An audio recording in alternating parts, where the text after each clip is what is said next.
네, 오늘 보실 하나님의 말씀은 누가복음 18장 18절의 말씀입니다. 누가복음 18장 18절의 말씀.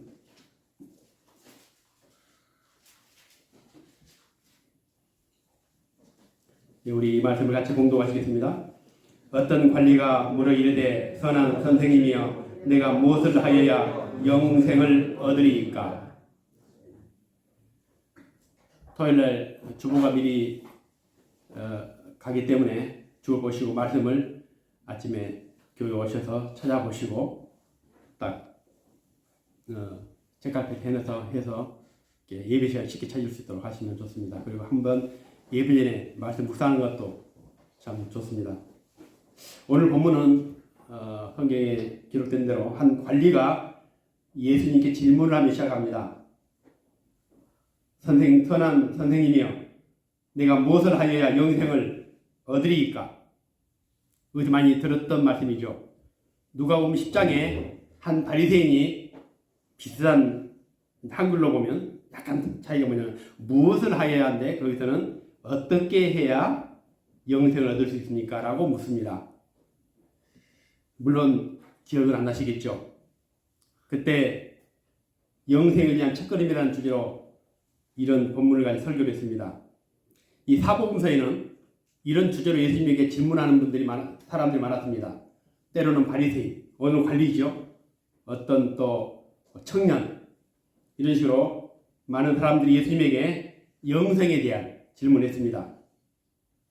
이 질문은 어떻게 하면 기도를 잘할 수 있습니까? 어떻게 하면 축복을 받을 수 있습니까? 하는 질문보다도 더 종교적이고 기독교적인, 교리적인 그런 질문입니다. 내가 무엇을 해야 영생을 얻을 수 있는가? 이 질문은 종교를 떠나서 모든 인류의 아마 의문이고 궁금한 점일 수 있을 겁니다. 이 질문 자체만 놓고 본다면 굉장히 중요한 질문이죠. 이것을 대답하려면 적어도 교리학, 신학, 많은 우리가 책을 참고해야 되고 또 엄청난 설명을 해야만이 이 본문을 아마 다 설명할 수 있을지 모르겠습니다. 오늘 본문은 11절부터 예수님의 설교로부터 시작하는데 그때 예수님께서 한 예로 듭니다. 바리새인과 어떤 세리의 기도인데 11절 보니까 두 사람이 기도하러 성전에 올라가니 하나는 바리새인이요 하나는 세리라. 바리새인은 서서 따로 기도하여 이르되 하나님의 나는 다른 사람들 곧 토색 불이 간음을 하는 자들과 같지 아니하고 이 세리와도 같지 아니함을 감사나이다. 나는 일회에 2번 금식하고 또 소득의 11조를 드리나이다. 이렇게 기도하는 바리새인이 있었습니다. 여기에 이 등장하는 바리새인은 같은 성전 안에서 세리와 자신이 기도한다는 것 자체가 굉장히 혐오감을 느끼는 그런 심정이었습니다. 지금 우리가 보통 기도할 때 하나님 나는 이렇게 살아왔습니다. 이렇게 잘못 살아왔습니다. 이렇게 기도하는 것이 아니라 이 바리새인의 기도를 보면 저 사람을 보십시오. 저 사람이 나와 같이 이 한 성전에서 기도해도 되겠습니까? 저 사람은 죄인입니다. 토색하고 불의하고 간음을 행하고 그러나 나는 저들과 같지 않습니다. 나는 오히려 일주일에 2번이나 금식하고 소득의 11조도 하나님 앞에 철저하게 드렸습니다. 나 이런 사람입니다. 그런데 이와 반대로 이 세리는 13절에 보니까 멀리 서서 감히 눈을 들어 하늘을 쳐다보지 못하고 다만 가슴을 치며 이르되 하나님이여 불쌍히 여기소서 나는 죄인이소이다. 이 두 사람의 기도를 보면 바리새인은 다른 사람들이 죄가 많다는 것을 고백합니다. 그러나 세리는 자신이 죄인이라는 것을 고백합니다. 기도 내용을 보면 어쨌든 바리새인은 훨씬 더 거룩하고 종교적이고 깨끗하게 살아온 사람 같습니다. 그러나 세리는 적어도 도둑질도 하고 불의를 행하고 하나님 앞에 가까이 나갈 수 없는 그런 죄인인 것 같습니다. 바리새인은 자신의 신앙에 대한 평가를 자신이 내립니다. 나는 이런 사람입니다. 굉장히 완벽하게, 완전하게 살아왔습니다. 세상적으로 깨끗하고 종교적으로 모든 계명을 다 지켰습니다. 이 정도로 당당해야만이 맨 앞자리 나와가지고 손을 들고 하나님 앞에 기도하고 할 수 있지 않겠습니까? 그러니까 사람들은 이런 바리새인들을 선생이라고 부릅니다. 그리고 이 사람 어디 나가면은 일반 백성들을 훈계하고 지도하고 가르칩니다. 그런데 오늘 예수님의 이 결론은 자, 바리새인처럼 살아라 이런 결론이 아닙니다. 14절에 보면 내가 너희에게 이르노니 이에 저 바리새인이 아니고 이 사람이 의롭다 하심을 받고 그의 집으로 내려갔느니라. 하나님의 평가는 정반대입니다. 우리가 볼 때는 바리새인이 의로운데 하나님은 오히려 하나님 앞에 가까이 나가지도 못하는 이 죄인이었던 세리를 의롭다 하셨다는 겁니다. 그러면서 그 뒤에 무릇 자기를 높이는 자는 낮아지고 자기를 낮춘 자는 높아지리라. 충격이 아닐 수 없습니다. 하나님께서 보셨을 때의 의로운 사람은 바리새인이 아니었습니다. 이것은 바리새인에게도 충격이고 오늘 저 여러분에게 충격적인 사실입니다. 우리가 알고 있는 기준하고 하나님이 말씀하신 기준이 다르다면 어떻게 하시겠습니까? 나는 이렇게 하면 구원받을 줄 알고 열심히 믿었는데 이 기준이 틀리다면 어떻게 하겠습니까? 우리 대학을 갈 때도 12절을 공부합니다. 초등학교, 또 중학교, 고등학교. 근데 이 공부를 할 때 입시 규정이라는 게 있습니다. 그 규정을 알아야만이 열심히 규정대로 공부해서 대학에 들어가는데 내 규정을 모르게 되면 열심히 공부하기 허사가 되어버립니다. 오늘 이 본문은 그런 의미에서 굉장히 충격적인 것이죠. 천국이라는 것도 하나님의 기준이 있고 내 기준이 있습니다. 대학은 떨어지면 다시 재수하면 됩니다. 천국은 떨어지면 기회가 없습니다. 그래서 우리는 오늘 예수 이걸 통해서 과연 오늘 예수님의 기준이 뭔가 이걸 제대로. 근데 이 바리새인은 그냥 오늘 여기 나온 사람은 그냥 일반적인 사람이 아닙니다. 특별한 사람입니다. 굉장히 종교적인 사람입니다.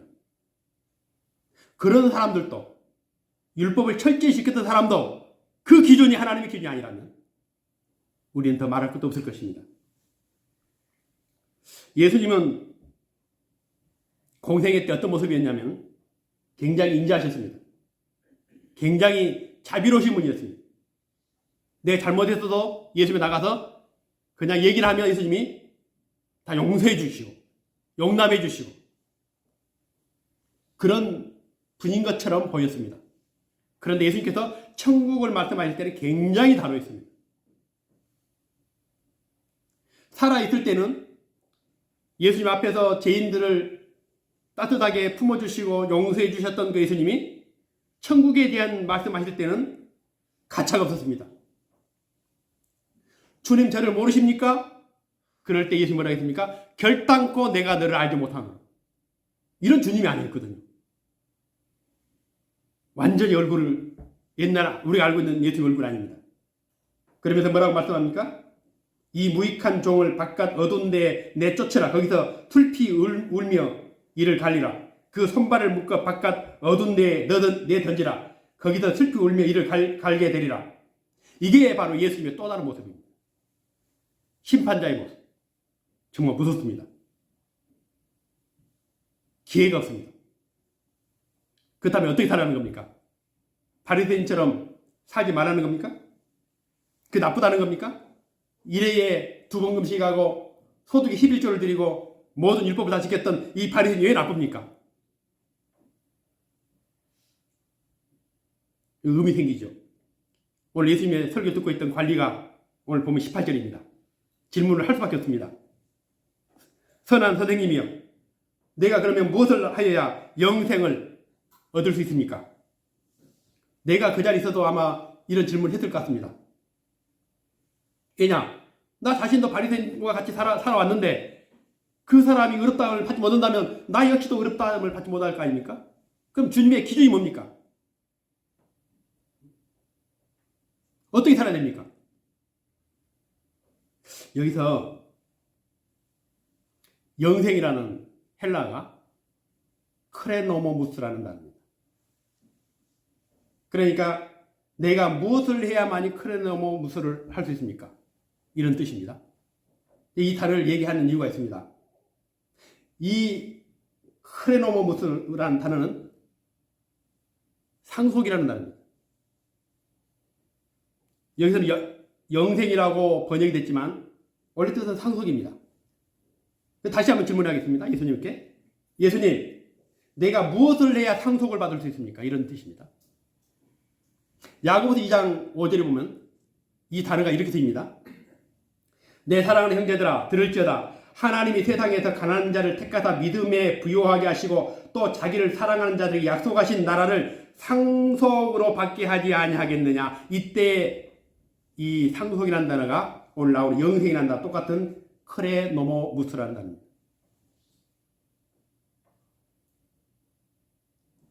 그러니까 우리가 하나님 나라, 영원한 나라, 시작도 끝도 없는 그 영광스러운 나라, 그 나라를 상속받았다는 의미가 오늘 영생을 받았다는 의미와 같은 의미라는 겁니다. 야고보 사도가 이렇게 말씀합니다. 우리는 원래 세상에서 가난한 자들이었다. 그런데 하나님께서 우리를 택하여서 믿음의 부요한 자가 되겠다는 겁니다. 믿음의 부요한 자가. 어떻게 말입니까? 세상에는 두 가지 종류가 있을 겁니다. 하나는 물질의 부요한 자가 있지만 우리는 믿음의 부요한 자가 됐다. 왜? 우리는 하나님 나라를 이미 하나님 나라를 상속받았기 때문에. 이 감이 안 옵니다. 내 눈앞에 내 지갑에 들어있는 그 지폐 몇 장은 우리가 느낍니다. 그러나 오늘 이 본문에 말씀하고 있는 우리에게 주실 그 하나님의 나라를 받았다는 이 말씀은 와닿지가 않습니다. 여전히 가난하고 여전히 굶주리고 여전히 헐벗은 것처럼 느껴집니다. 그러나 오늘 우리 세상에서 비교할 수 없는 부유한 자들입니다.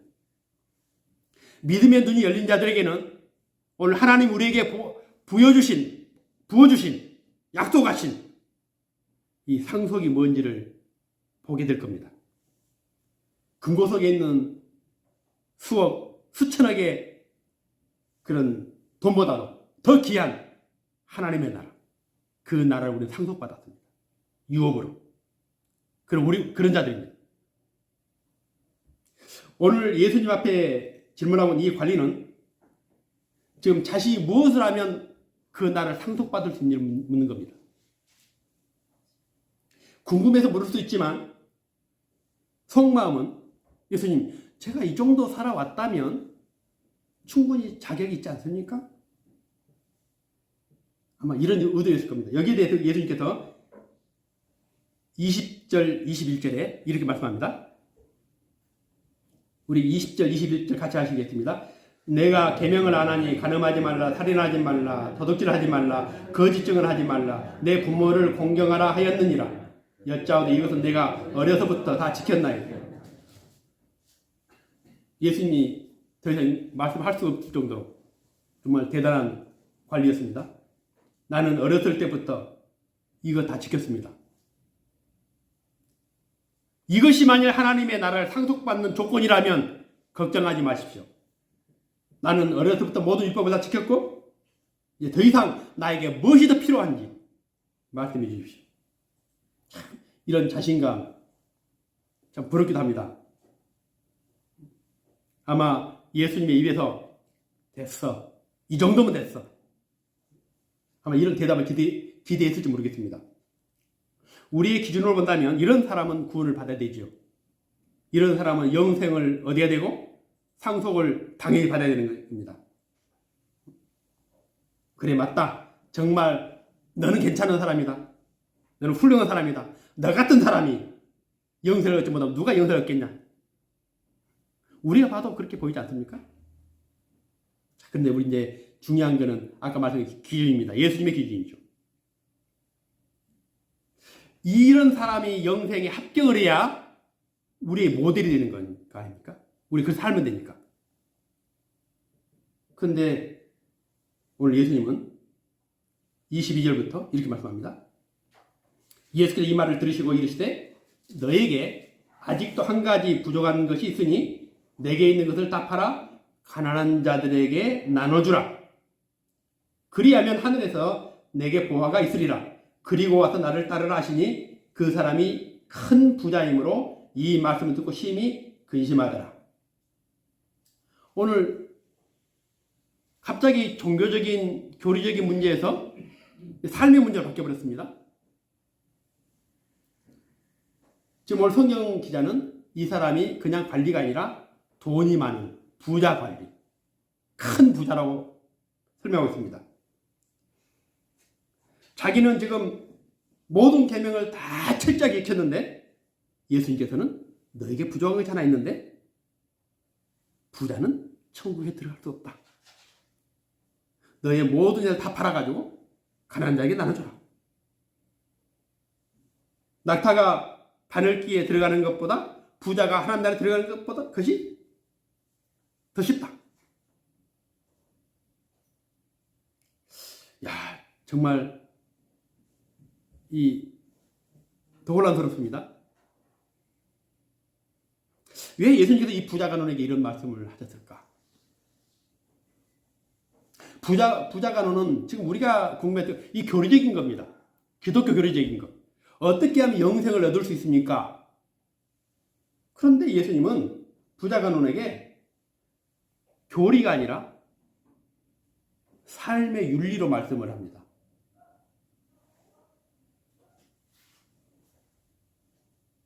그가 어떻게 사는가 하는 것은 그가 어떤 사람인가를 보여주는 겁니다.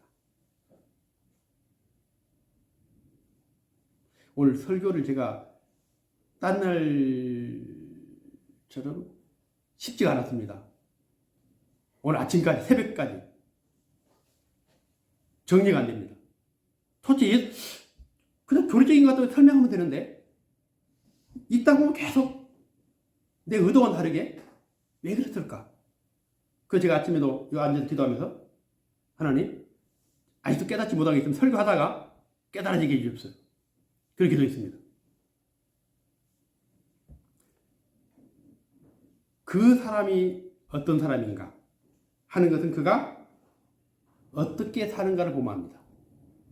그렇지 않습니까? 우리가 구원을 받았다 하지만 그 사람이 구원받지 못한 사람처럼 살면 그걸 구원 안 받은 겁니다. 그 말이죠. 우리가 하나님 나라를 상속을 받았다고 하지만 상속받은 사람처럼 살지 않으면 그 사람은 하나님 나라 상속받지 않는 겁니다. 내가 부자라고 한다면 부자처럼 사는 것이죠. 그런데 교리는 있고 신학은 있고 종교성은 있는데 그것이 삶에서 표현되지 않는다면 그 사람은 신앙의 정체성이 의심스러울 수밖에 없습니다. 다시 말하면 우리가 교리적으로 구원을 받았다는 것과 삶으로 구원을 받은 사람의 삶은 같지 않습니다. 저는 예수님 설교를 우리가 놓치고 있는 지금 삶의 문제를 저는 이해를 했습니다.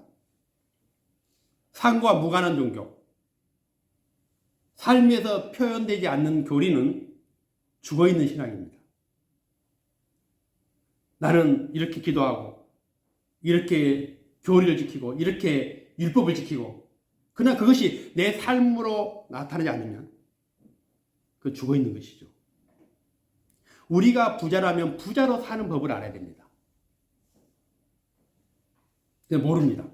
왜냐? 어디도 부자로 사는 법을 가르치는 사람이 없습니다. 부자가 되는 길은 서점에 가면 수많은 책들이 있습니다. 인터넷 검색해 보시죠. 부자가 되는 법.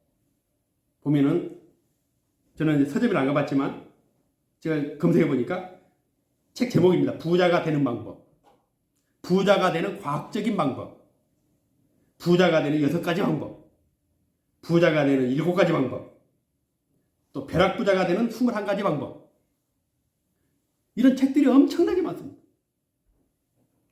근데 제가 굳이 서점가 책을 읽어보지 않았습니다. 왜냐하면 안 봐도 알 것 같기 때문에. 저는 부자가 되는 법을 압니다. 부자는 딱 한 가지만 잘하면 됩니다. 돈을 안 쓰면 부자 됩니다.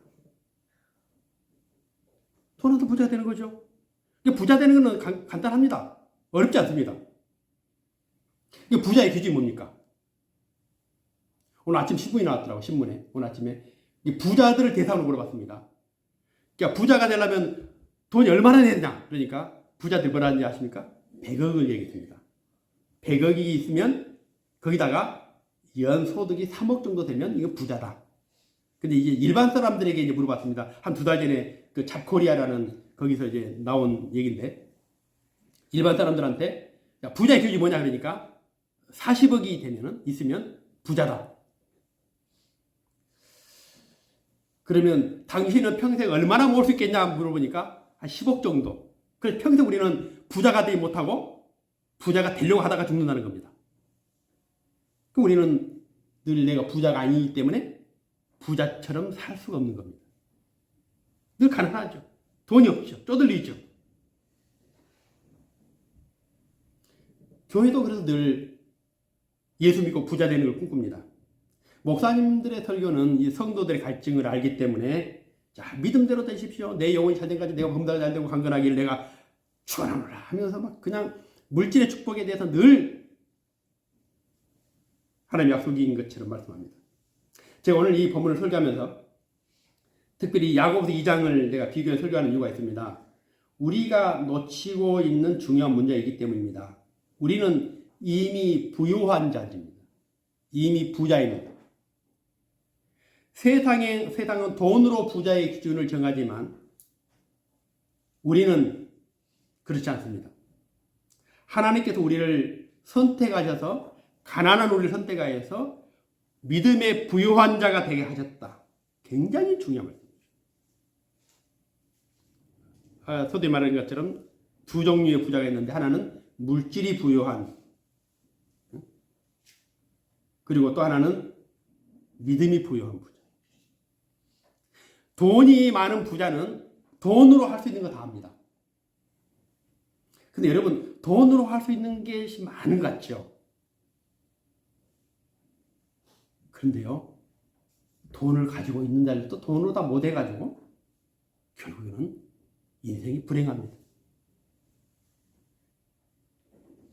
우리는 믿음이 부유한 사람은 돈으로 할 수 없는 것까지 다 할 수 있습니다. 그 차이입니다. 여러분, 믿음의 부유한 자가 되기를 원합니까? 돈이 많은 자가 되기를 당연히 돈이 많은 걸 원하겠죠. 하나님은 우리를, 가난한 우리를 택하사 믿음의 부유한 자가 되게 하셨고 약속하신 나라를 상속받게 하셨다. 이 기준으로 본다면 우리는 정말로 부자입니다. 정말 부유합니다. 바울 사도는 이렇게 고백합니다.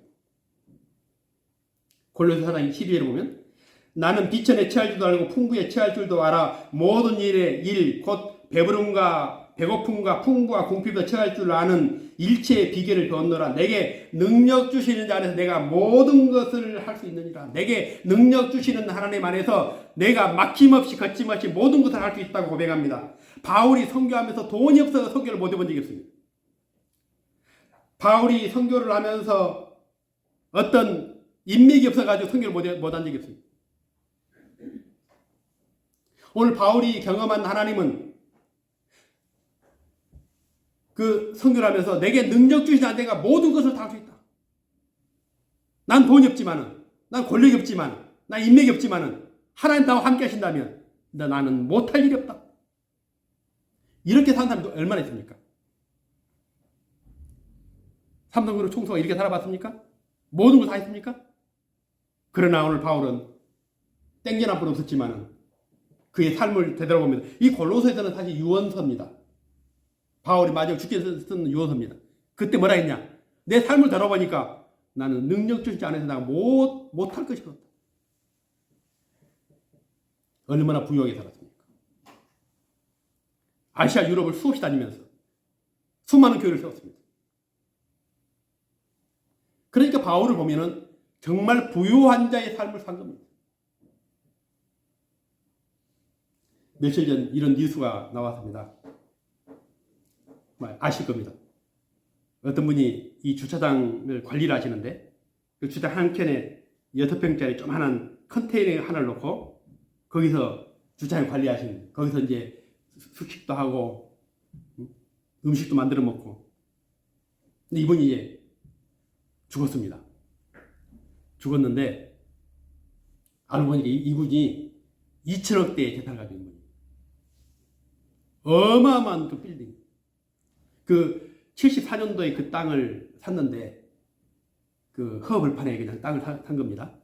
근데 거기에 이제 빌딩 6개가 들어서면서 완전히 부동산 갑부가 된 겁니다. 그런데 그 주차장 옆에서 주차 관리하는 그 일을 어떻게 합니까? 부자인지. 죽은 다음에서 그 사람 좀 부자였구나. 그냥 평생 가난하게 살았죠. 그 아끼면서 전략하면서 이제 부자가 되기 위해서는 살았지만 부자는 살지는 않았습니다.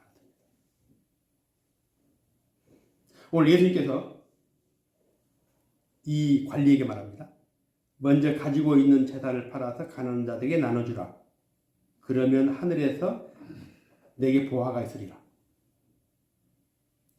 예수님이 삭개오를 부르는 순간에 삭개오는 그것을 본 겁니다. 평생 부자가 되기 위해서 삭개오는 온갖 부정과 불법을 저지르며 살아왔습니다. 그런데 예수님 딱 만나고 나니까 그동안 보지 못한 게 보이는 거예요.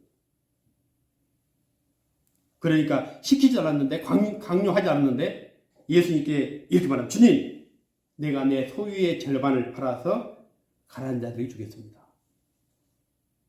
지금까지 내가 부자가 되기 위해서 온갖 불의와 불법과 나쁜 일을 다 했지만은 이제는 내가 부자의 삶을 살겠습니다. 나누는, 베푸는, 희생하는. 나에게는 이것 말고 더 어마어마한 하나님 나라가 유업으로 상속받았기 때문에 진짜를 가지고 있으면 바울이 고백한 것처럼 세상의 모든 것들이 다 배설물처럼 보이는 겁니다. 진짜를 못 만나기 때문에 이것도 중요하고 모든 게 다 중요하게 되는 것이죠.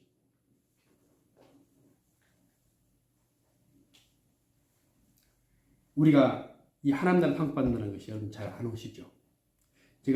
우리가 얼마 전에 우리 이석환 장로님 집을 신방을 갔습니다. 와, 아파트 참 좋대요.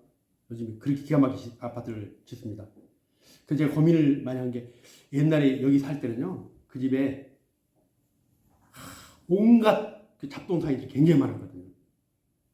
근데 저걸 어떻게 다 그 아파트로 옮길까 했는데, 아파트에 가서 보니까 그걸 다 버리고 아파트에 있어서는 안 되는 것이 하나도 없더라고요. 그러니까 다 버리더라고요. 오늘 그렇습니다. 좋은 집을 가면요, 그 집에 맞는 인테리어가 필요하고요, 그 집에 맞는 물건들이 필요합니다. 여기 쓰던 건 다 버려야 됩니다. 진짜 우리 하나님 나라에는 우리의 궁극적인 모든 평안과 행복과 모든 것들이 만족이 있는 그 나라입니다. 그런데 이게 필요가 없는 겁니다. 그래서 오늘 삭개오가 그럽니다. 나는 부자가 되기에 살았지만 이제 부자처럼 살겠습니다. 내 소유의 절반을 팔아서 가난한 자들에게 나눠주겠습니다.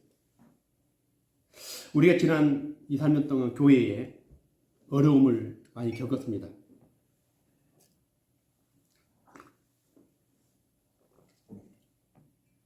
이 본문을 묵상하다가 이게 확 떠올랐기 때문에 말씀드린 겁니다.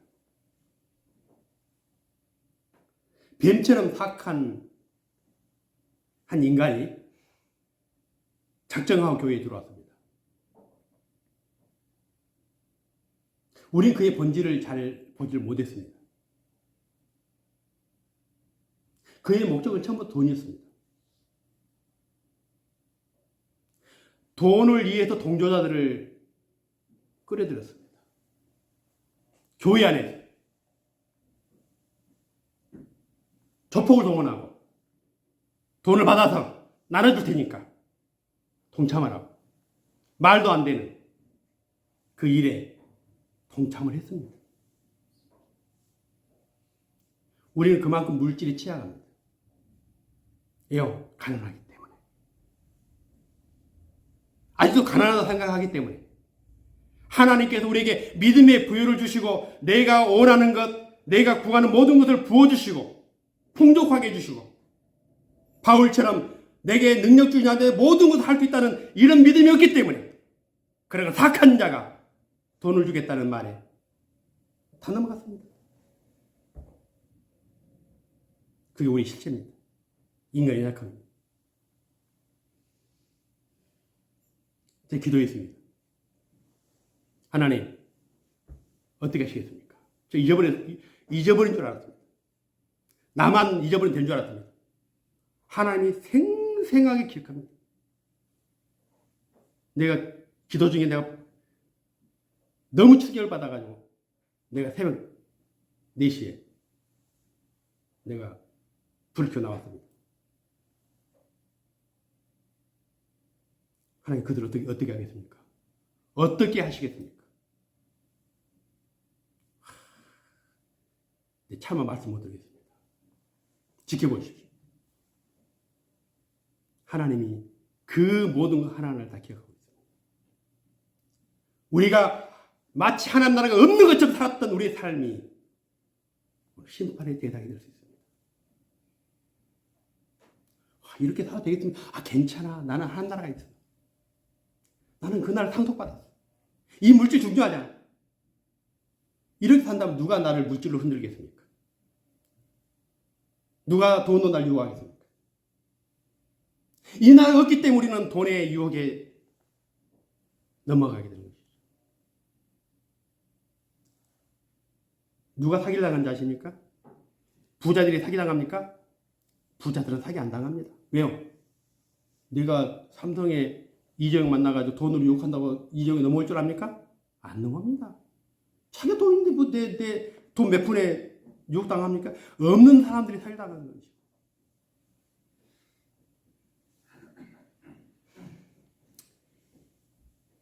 우리는 교회 회복을 위해서 기도하면서 하나님 다시는 우리가 돈의 유혹에 빠져가지고 세상의 것들 때문에 정말 악을 도모하는 일에 도구로 쓰임받는 일이 없기를 우리 기도해야 됩니다.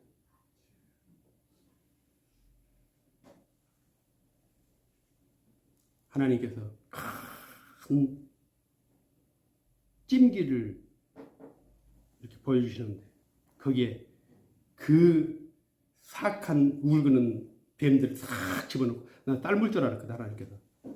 근데 완전히 쪄가지고 국물 한 방울 없이 쫙 쪄가지고 나한테 다시는 그들이 악한 짓을 못하도록 다 먹으라는 겁니다. 제가 다 먹었습니다. 근데 얼마를 쪘는지 그 뱀의 뼈까지도 하나님이 다 녹여버려가지고 근데 내가 그걸 보면서 우리가 어마어마한 아들을 우리에게 보내주시고 그 영원한 상속해 주시고 우리에게 믿음의 부유한 자가 되게 하셨고 우리가 구하는 모든 것을 다 주시겠다 했고 그럼에도 불구하고 우리는 아직도 부자가 되기 위해서 살아가는 물질을 모으기 위해 살아가는 그것이 전부인 것처럼 살아가는 그것이 우리의 삶이라면 오늘 이 부자가 주님 앞에서 심히 고민하고 돌아간 것처럼 천국 문 앞에서 넘어질 수밖에 없는 것입니다. 오늘 예수님 말씀은 영생을 얻는 기독교적인 교리를 말씀하는 게 아닙니다. 우리가 영원한 하나님의 나라를 유업으로 상속받았다면 우리는 이미 부유한 자들입니다. 부유한 자로 살라는 겁니다. 부자가 되기 위해 사는 것이 아니라 부자로서 살아가라는 겁니다. 그러면 내가 베풀어야 될 사람들이 보입니다. 내가 나눠줘야 될 사람이 보이는 겁니다. 교회 안에서 그걸 못한다면 더더욱 세상에서 할 수 없습니다. 사람들은 나중에 그 사람 교회 다녔었어? 그 사람 장로였다면서? 그렇게 않기를 바랍니다. 여러분의 삶을 보면 여러분 삶 속에서 천국이 보여지기 원합니다. 여러분을 보면 하나님 나라 상속한 사람들처럼 그런 삶을 살기로 합니다. 여러분 만난 사람들, 여러분 이웃이, 여러분의 가족이, 여러분 형제들이 그렇게 되기로 합니다. 그래서 오늘 천국을 상속받은 사람들처럼 믿음이 부유한 자로 살라는 것이 오늘 이 예수님의 설교의 핵심입니다. 너도 이렇게 살아라. 기도하겠습니다. 주님, 가난한 우리를 택하여 모든 것에 부유케 하신 하나님 감사합니다. 우리는 부자가 되기 위해서 치열하게 살아가지만 부자로 살아가는 법을 알지 못합니다. 왜냐하면 우리 가난하다고 생각하기 때문입니다. 우리가 가진 영원한 하나님 나라를 보지 못하기 때문입니다. 우리가 무엇을 상속받았는지 깨닫지는 못하기 때문입니다. 우리 아버지 하나님 다시 한번 우리의 눈을 열어주셔서 우리가 그 나라를 보게 하시고 상속받은 영원한 그의 나라, 보배로운 나라를 볼 수 있도록 깨닫게 해주옵소서. 사람의 힘으로 능으로는 할 수 없지만 여호와 힘으로 할 수 있다고 말씀했습니다. 바울처럼 내게 능력 주시지 않은 내가 모든 것을 할 수 있다고 말씀했사오니 우리 아버지 하나님 세상에 흔들림 없이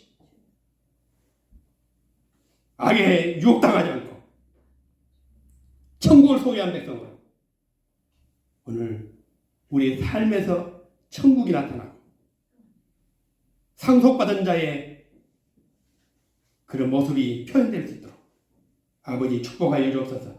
우리가 주님만 바라고 살아갈 때에 우리의 삶을 통해서 영생을 얻은 자의 흔적들이 보일 수 있도록 아버지 역사하여 주옵소서. 감사는 예수님 이름으로 기도드리옵나이다. 아멘.